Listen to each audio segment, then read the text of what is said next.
My name is Robert Kendall Pettiford.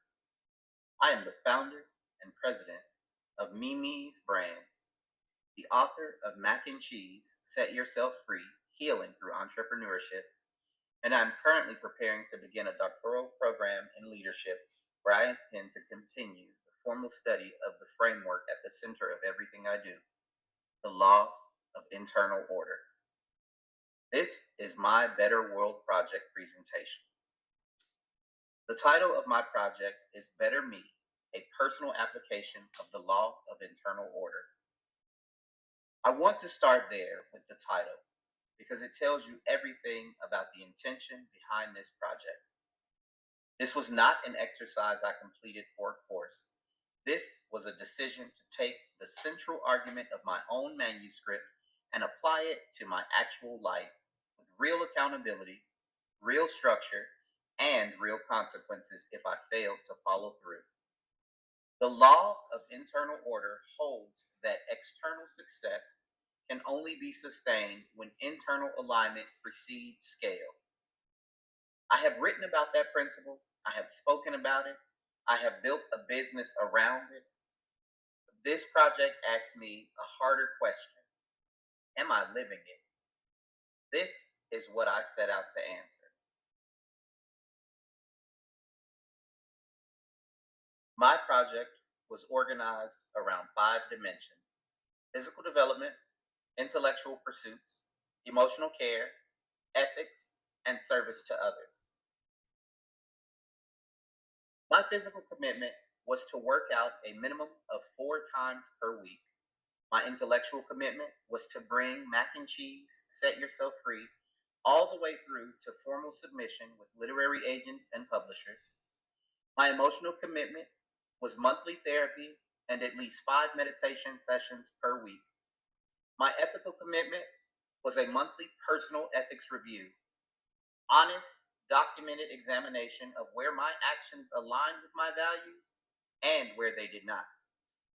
And my service commitment was at least one intentional act of community engagement per month. Together, those 5 commitments became the architecture of this project. And what I learned is that they are not 5 separate things. They are one system. When one dimension held, the others were easier. When one dimension broke down, I could feel the pressure move through them all.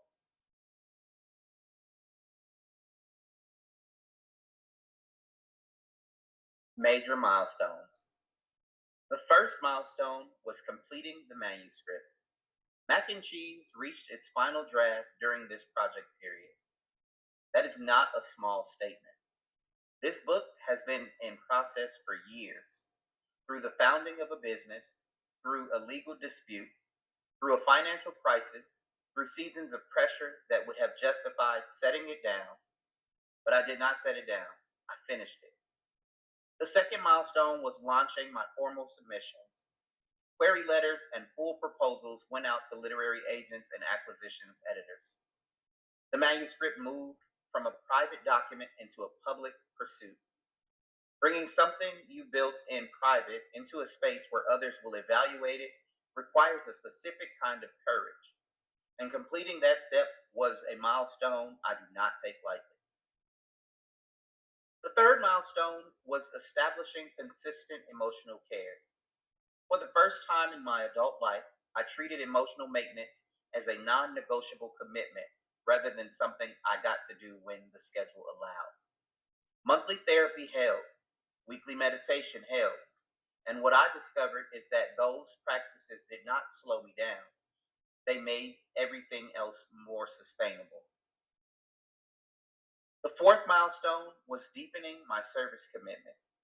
Through mentorship, through leadership of the James 516 prayer community, and through showing up in spaces where people were navigating what I have already survived, I stayed tethered to something larger than my own outcomes. That tether matters more than I can fully articulate. The fifth milestone, and the largest, was being accepted into a doctoral program in leadership.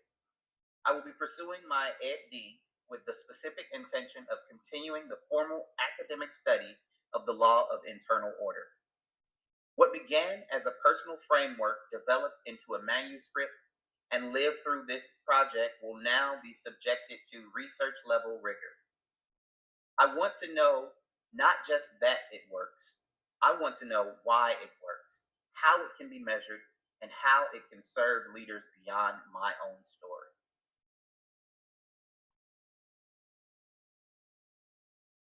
Applied leadership skills. The first was self governance. I'm a person with strong convictions and a high internal temperature. Maintaining self governance during intense periods of pressure and conflict at the restaurant, in relationships, in the daily grind of running a business alone was harder than I expected and more important than I can overstate. This project did not eliminate those challenges, but it gave me a structure that made me more accountable to how I responded to them. The second was strategic adaptability. When I became the sole owner and operator of Mimi's Cajun Cafe, my available time compressed significantly.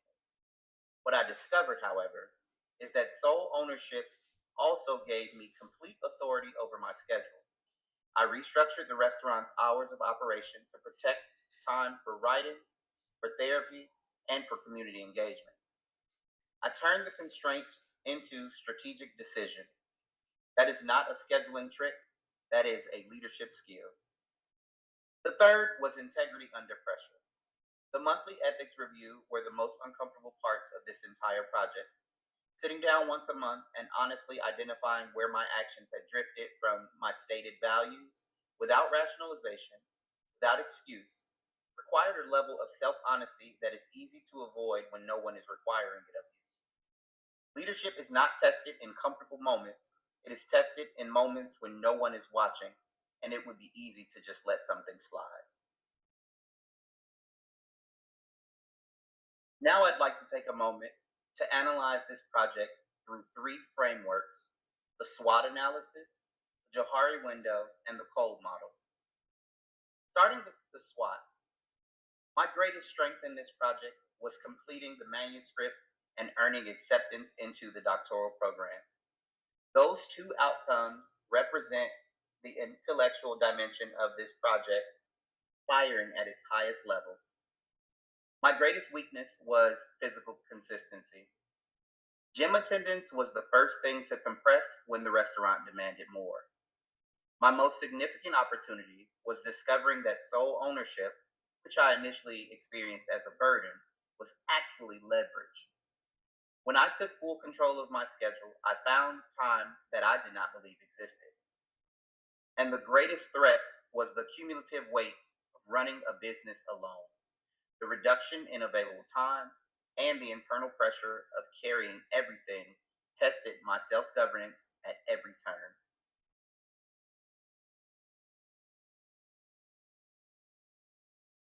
Moving to the Johari Window, my open area, what is known to me and visible to others, includes my drive, my faith, and my commitment to building something that lasts. Those qualities have never been private. My blind spot, which this project helped me to see more clearly, was how visibly my temperament under pressure affected those people around me. I knew I was under stress, but I did not always see how that stress was landing on others. My hidden area, what I carried privately that others could not see, was the emotional cost of building in public. Confidence I presented is real, but it is not effortless. There is a weight behind it that this project gave me structured space to process. And my unknown area, what neither I nor others fully see yet, is the full reach of the law of internal order as a formal framework. That is what the doctoral program is for.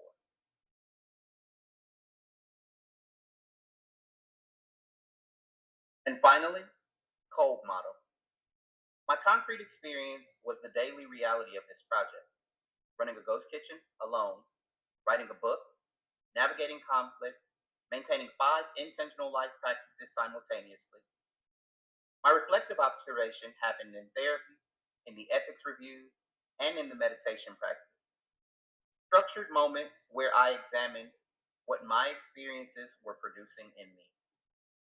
My abstract conceptualization is the law of internal order itself, a framework I built from lived experience and am now taking into academic study. And my active experimentation is what comes next: the doctoral program, continued manuscript submissions, and the next cycle of applying what I have learned at a higher level of challenge.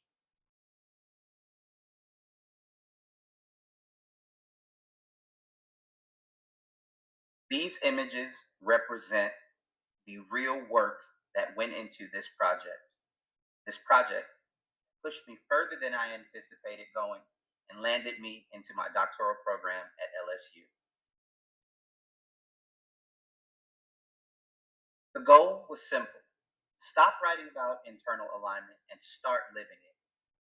What followed was one of the most honest and demanding seasons of personal growth I have experienced as a leader and an entrepreneur. This project did not unfold perfectly, but it unfolded authentically and honestly.